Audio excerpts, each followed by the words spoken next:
ഇതാ ഒന്നങ്ങ് തന്നാലുണ്ടല്ലോ. ഇതെന്താണ്? കരിപ്പെട്ടി കൊണ്ടുവരാൻ പറഞ്ഞു. ഇതാണ് ഇവിടെ കരിയിട്ട് വെക്കുന്ന പെട്ടി. കരിപ്പെട്ടി. എടോ പണ്ടാരമേ, കരിപ്പെട്ടി ചക്കര എടുക്കാനാ ആ ചക്കരക്ക നിങ്ങൾ കരിപ്പെട്ടി എന്ന് പറയാ. അപ്പൊ പഞ്ചാരക്ക് എന്താ പറയാ? വെള്ളപ്പെട്ടിന്നാ.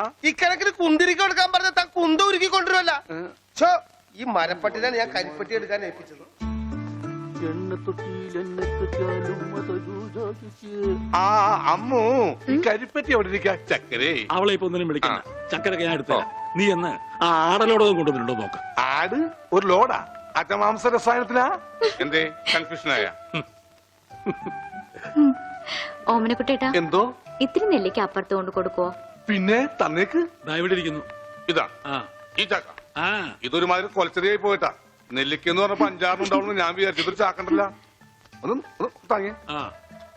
ഇതാണോ താങ്ങ്? ഇതിനും കഴിഞ്ഞ ഒറ്റക്ക് താങ്ങായിരുന്നു. ഇത് ഒരു ചാക്കിനകത്ത് 2 ചാക്ക് നെല്ലിക്ക കുത്തിക്കയറ്റി വെച്ചേക്കാനല്ല. ഒടുക്കത്തെ കാനും. പക്ഷെ കൈപ്പുണ്യം എന്ന് പറയുന്നത് എന്താ വെച്ചോ? മാഷെ അടുപ്പേ കയറാനുള്ളതെല്ലാം കയറിയല്ലോ. അച്ഛന്റെ നിർദ്ദേശപ്രകാരം എല്ലാം ചെയ്തിട്ടുണ്ട്. എന്നാൽ ഇനി തല പൊതിച്ചിട്ടുള്ള സാധനങ്ങൾ ഏർപ്പാടാക്കിക്കൊള്ളൂ. ഓമനക്കുട്ട, ആ തല പൊതിച്ചിനുള്ള സാധനങ്ങളൊക്കെ എടുത്തു വെച്ചോളൂ. തല പൊതിക്കാനാ കമ്പിപ്പാര മതിയാ? ബ്രദർ, തേങ്ങ പൊതിക്കുന്ന പോലെ തല പൊതിക്കുന്ന കാര്യമല്ല പറഞ്ഞത്. തല പൊതിയാനുള്ള മരുന്നുകളെല്ലാം ഇങ്ങ് എടുക്കാനാണ് പറഞ്ഞത്. വെറുതെ ആശിപ്പിച്ചു. ഇവന്റെ തലയിൽ നെല്ലിക്ക ചാക്കല്ല, നെല്ലിക്ക തളമാണ് വെക്കേണ്ടത്. അതിലും വലിയൊരു തളം എന്റെ തലയെ കെട്ടിവെച്ചിട്ടുണ്ടല്ല. ഇവിടുത്തെ പെൺതളം. അത് സ്ത്രീധനം പോലും തരാണ്ട്. തളിരില്ല മാത്രമേ പാടുള്ളൂ. ഒരു പാമ്പിനെ കിട്ടിയിരുന്ന ഈ പാല് കൊടുത്ത് വളർത്തായിരുന്നു. വളർത്താം. പിച്ചക്കാര എന്തെങ്കിലും കൊടുക്കച്ചാ? കൊടുക്കാം. തരാം. ധാര തുടങ്ങാൻ പോകുകയാകുന്നു. ആരാ? ധാര, ജലധാര. അത് അച്ഛന്റെ ആരാ? എന്താണ് വലിയ ആൾക്കാർ സംസാരിക്കണ്ടില്ലേ? അതിന്റെ ഇടയിലെ വെള്ളം അതൊന്നും കാര്യമാക്കണ്ട, ഒഴിക്കുക.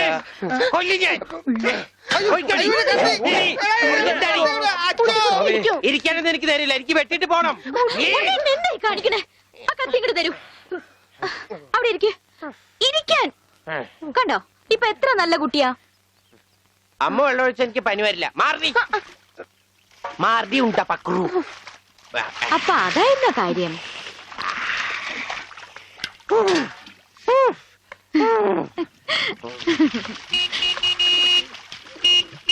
മീൻകാരൻ വന്നു.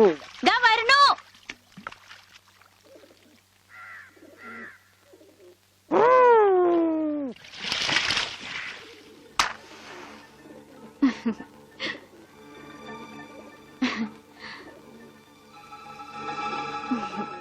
അവിടെ ഉണ്ണീട്ടിന്റെ ഒരു വികൃതികളെ ഞാൻ പറഞ്ഞാലേ അനുസരിക്കൂ.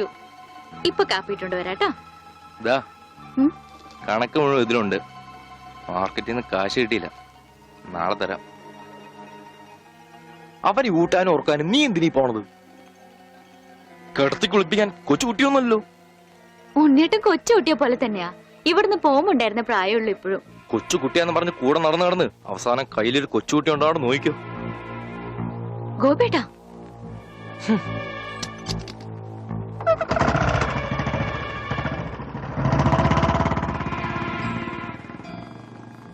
അവൻ പിണങ്ങിപ്പോയതാ ആവോ? മോളെ, കാര്യം നിന്റെ മുറച്ചെറുക്കനൊക്കെ തന്നെ. എന്നാലും അവനെ നീ സൂക്ഷിക്കണം. ഈശോയെ, മാഷിനെ കണ്ടാടോ? ഇല്ല. പഞ്ചവർണ്ണ മാഷിനെ കണ്ടാടി? അവിടെ ഉണ്ടാവും. എന്റെ മാഷെ, മാഷ് ഇവിടെ വന്ന് നിൽക്കണ. ഇവിടെ നെല്ലിമരം ഉണ്ടാ? മാവ, പ്ലാവ, തേക്ക. ഇതൊക്കെ എന്ത് മരുന്നുണ്ടാക്കാനാ? മരുന്നുണ്ടാക്കാനല്ല, വെട്ടി വിക്കട്ടി വരും. നല്ല ചെലവുള്ള കേസാണിത്. അണ്ടർവെയർ വള്ളി പമ്പക്കി മറ്റും പാമ്പാട്ടി നീ. ഇവിടെ ഇവിടെ അത് ഇന്ത്യയുടെ പണ്ടാരം. ഇവിടെ ഇവിടെ അങ്ങനെ പറയാം. തനിക്ക് ഞാൻ തരുമ്പോ തരട്ടെ. വേണ്ട വേണ്ട വേണ്ട വേണ്ട വേണ്ട വേണ്ട. തനിക്ക് എന്താ ഭ്രാന്തുണ്ടാ? ഹായ്, വന്നല്ലോ കുരിശുമാല.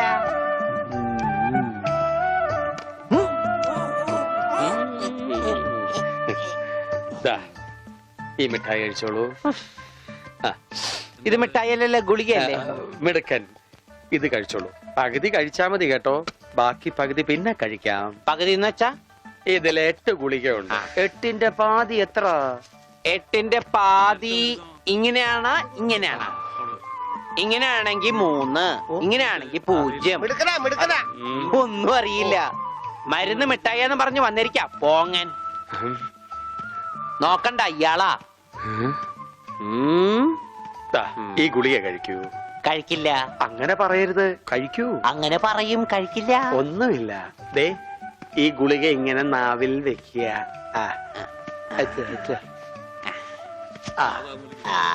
ഉള്ളങ്ങി എടുക്കുക. എന്നിട്ട് വേഗം ആയിക്കോട്ടെ. എന്ത് വേണം? ഇഴങ്ങി.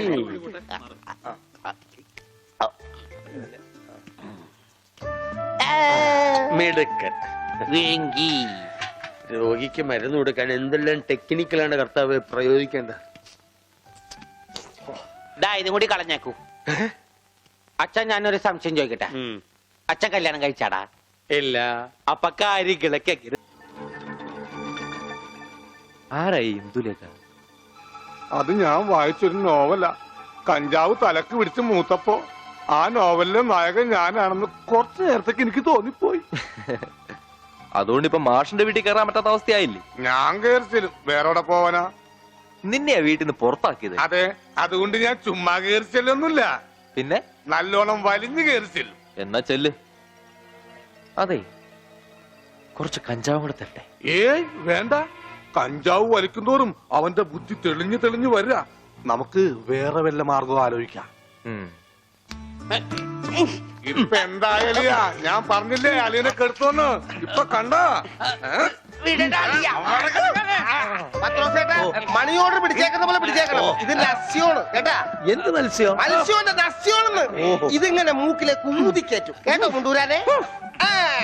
ഇവനങ്ങനെ മൂക്കിലൂടെ ശിരസിലേക്ക് തുളഞ്ഞു കയറുമ്പോൾ മിസൈൽ പാഞ്ഞു പോകുന്നത് പോലെ അമേരിക്കയിലൂടെ ഉഗാണ്ടയിലൂടെ കോതമംഗലം വഴി താഴോട്ട് പോകും. അളിയ കറക്കിയത് ശരിക്കും മൂക്ക് പിടിച്ചു. മൂക്ക് നേരെ പിടി അളിയാ. മൂക്ക് നേരെ പിടി പത്രോസേട്ടാ.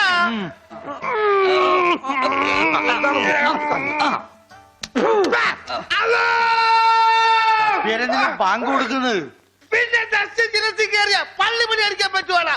അല്ലോ അല്ലോ. ഇരിക്കൂ, സമാധാനമായിരിക്കൂ. അതൊന്നും കേട്ട് പേടിക്കണ്ട. നസ്യം ചെയ്യുന്നതാണ്. സാധാരണ ഈ ഷോക്ക് ട്രീറ്റ്മെന്റ് കൊടുക്കുന്നതിന് പകരം ആയുർവേദത്തിലുള്ള ഒരു പ്രയോഗമാണ് നസ്യം. സ്മൃതിഭ്രംശം വന്നവർക്ക് അത് കൊടുത്താൽ കഴിഞ്ഞതൊക്കെ ഓർമ്മ വരുമെന്നാണ് ആചാര്യന്മാർ പറയുന്നത്. ഓർമ്മ വന്നു, ഓർമ്മ വന്നു. എനിക്ക് എല്ലാം ഓർമ്മ വന്നു. കഴിഞ്ഞ ജന്മത്തിൽ നടന്ന എല്ലാ സംഭവങ്ങളും എനിക്ക് ഒറ്റയടിക്ക് ഓർമ്മ വന്നു. ആ നസ്യം എന്റെ നോസിനേക്കാണ് ഊതി കയറ്റിയത്. ഇപ്പൊ ഞാൻ നസ്രാണി അല്ലച്ചോ, നോസ്രാണിയാണ്. എന്റെ കർത്താവേ. അയ്യോ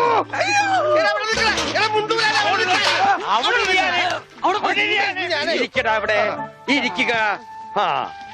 101 കുടം വെള്ളം കോരി തലയിലോട്ട് ഒഴിക്കുക. ഈ കിണറ്റിലെ മുഴുവൻ വെള്ളം എന്റെ തലയിൽ ഒഴിക്കാൻ പോവാണ്. മിണ്ടരുത്. എന്നാ പിന്നെ ഞാൻ ഈ കിണറ്റിലിറങ്ങി കിടന്നാ പോരെ? ഈ കിണറിന്റെ ആഴം എത്രയാണെന്ന് അറിയാമോ നിനക്ക്? ഇല്ല, അച്ഛൻ പോയി നോക്കിട്ട് വാ. നോക്കിയിട്ട് വന്നാ കുളിക്കുമോ? കുളിക്കാം. നോക്കാം. ഏകദേശം നല്ല ആഴമുണ്ട്.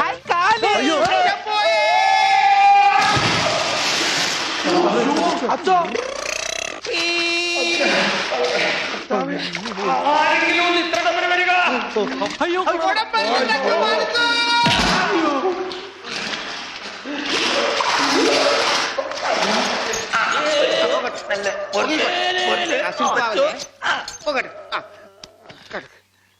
അനക്കല്ലേ ഈ മൺകിരിയുടെ തലേന്നൊന്ന് ഊരിക്കോട്ടെ.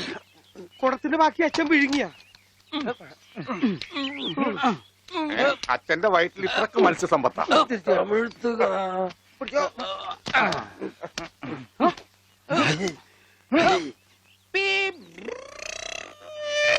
ഇവൻ അങ്ങടെ ഈ ബാണം വിട്ട പോലെ ഓടണം. ആരുടെയെങ്കിലും മുണ്ടരിക്കാനാവും. അവൻ പഞ്ചവർണ്ണത്തിന്റെ മുണ്ടു പറിക്കാൻ പോകും.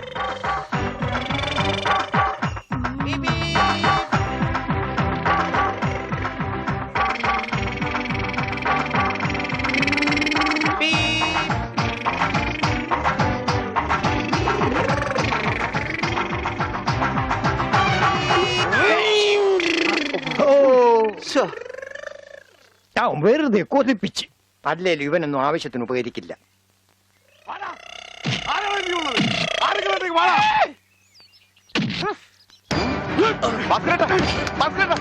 എന്തായി കാണിക്കുന്നത്?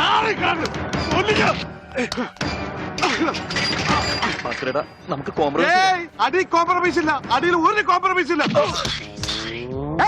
കാണിച്ചതാ ഈ വര കടന്നു വന്നവരാരും അമ്മയെ കണ്ട് വരച്ചിട്ടുള്ളതാ. ഈ റൗഡി ഭാസ്കര പുലിയാടാ പുലി. ഭാസ്കരൻ മുണ്ട് മടക്കി കുത്തിയിട്ടുണ്ടെങ്കിൽ ഇവിടെ ചോരപ്പുഴ ഒഴുകൂടാ.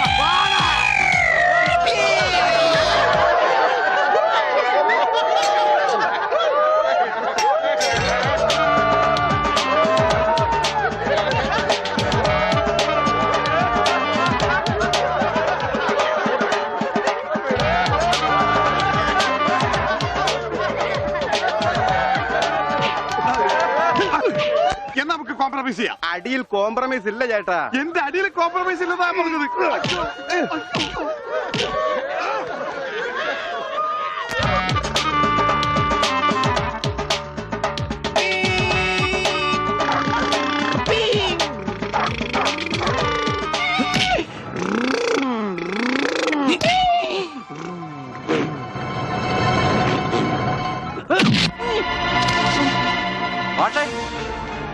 മാഷേ